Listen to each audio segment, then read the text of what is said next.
As our Dragon Age role-playing game campaign continues, my party are going to be experiencing the adventure found in the rulebook that comes in the box set, the Games Master's Guide. It's called The Dalish Curse. This is the opening story for that adventure, just to get it out of the way neatly in its own video so that you know the background, what's going on, and then we'll cover it eventually in vidcast sessions. The story of The Dalish Curse begins just over 2 weeks before the start of the adventure, during Winterver's Harvest Festival. This is an annual event at which villagers celebrate the completion of the year's harvests and their bounty with a local fair, drawing in farmers and merchants for several days of celebration, trade and merriment. This year, as is sometimes the case, the fair also brought a caravan of Dalish elves. They were looking to join in the festivities and sell their wares, and many of the villagers were excited to have such exotic strangers around. Young ladies gathered giggling to have their fortunes told, and children delighted to Dalish jugglers and magicians. The elves were left to perform their own religious rites surrounded by their wagons, although some wondered and talked, as people do, about what went on there. There's a supporting picture of the Dalish having their fun. As is also common at village fairs, the drink flowed freely, loosening tongues and numbing the wits of those who would otherwise know better, and bolstering the courage of those who did not. So it was that Koalan, the local blacksmith, and a couple of young hotheads decided to take offence at the way an elven hunter looked at one of the local girls and how they played their games, or so they said. Knife-ears were notorious cheaters, and not to be trusted, they said. Quicklings were hot-tempered and foolish, the elf and his friends shot back. More insults were exchanged, and Haralen, the proud young hunter, launched himself at the blacksmith Koalan. Blood might have been spilled had not Tarl, the village warden, intervened. As it was, he and others on both sides pulled the two apart, and Tarl told them both to leave the fair and go home. Home? Haralen sneered. My people have no home, thanks to you Shems. May you know just a fraction of what the Dalish have lost. They all tend to be Welsh or Irish, I've noticed, haven't you? Then he spat angrily on the churned earth and stalked away. The remainder of the fair passed without further incident, although spirits were somewhat dampened, and the Dalish caravan left Winterver under a dark cloud, carefully watched by suspicious villagers. Still, the elves caused no further trouble, and the incident was soon forgotten, along with the hangovers from too much wine and mead. The people of Winterver then got back to the business of preparing their homes and farms for the coming winter season. The one who did not forget was Haralen. The elven hunter's pride was deeply wounded by a lifetime of shame about the fate of his people, of scorn from worthless drunken flat-ears. Worse still, he had been shamed in front of his people. That burned deep inside of him. He carried it in his heart like a red ember, waiting to kindle a raging fire. The caravan's elders assigned Haralen scouting duties to keep him occupied and to give him time to meditate in the peace and solitude of nature as he considered his actions.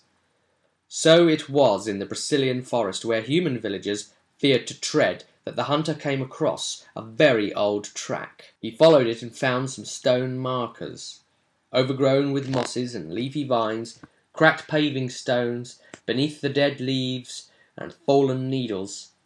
Something seemed to call him onward, a presence, almost a whisper, so that by the time he climbed down into the steep cleft in the earth, the sun was already setting, the horizon ablaze with the last dying light of the day. In that narrow valley, like the ground torn asunder, Haralen found the grey stones of the ruins, and the dark entrance beckoning to him. The whispering in his thoughts stoked the rage burning in his heart, and it seemed like a thread tugging at him, pulling him in. Although the fading light did not penetrate far into the ruined passages, Harlan did not hesitate, moving as though he had a map to this place where he had never been. In this chamber deep under the earth, the heavy links of chain glowed, each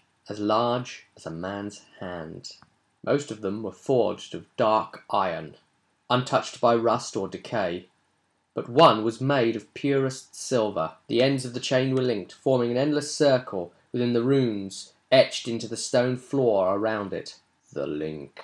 The voice within his heart and mind whispered urgently, "Take up the link of rage, and vengeance will be yours." Harlan did as he was instructed, seizing upon the silver link before him and pulling with all of his might. All the shame and anger and fury in his heart seemed to pour into his efforts as he screamed with primal rage. The chain shattered, iron links exploding. In his hand, Harlan held the broken silver link, which had been a prison to a rage demon for hundreds of years. The newly freed demon transformed him, body and soul, through the power of his own hate. Harlan, the hunter, became Mithalan, the child of vengeance, an abomination focused on avenging crimes against the elven people committed by humans long since dead. But Mithalan did not plan to act alone. He intended to share his newfound revelations with his people, the Dalish, and so the curse upon Vinterver began. Well, this leaves us in an interesting setup, doesn't it? We can see what this one's going to be about, but considering the party we have currently, the major concern is Paydar in the group, because, of course, Paydar's the Dalish elf amongst them kind of hates humanity because he's experienced first-hand the eradication of his people from the Dales. So he's kind of twisted that one, and there could be a conflict of interests on this one, and I suppose that's what the group's going to be concerned about, and I'll be watching with interest. You never know. I mean, they share the same ideals. Is he going to be able to fight that thing, that abomination? If they even make it that far, that is. I mean, could he bring himself to kill something that is the epitome of what he too feels inside? That same rage and hatred of humankind, and I'm sure that he feels it just as strongly, if not worse, than Harlan did. So we might have a bit of a problem here. Yeah, you never know. The player could end up as a rage demon instead, using the link. You know, would he turn on the party and side with the abomination? Just have to wait and see. You know what it's like trying to make suppositions before you actually go in. You never ever do it. But it is an interesting counterpoint that will weigh heavily against the party when it comes up, and I'll be looking forward to seeing the results. Alright, well there we are.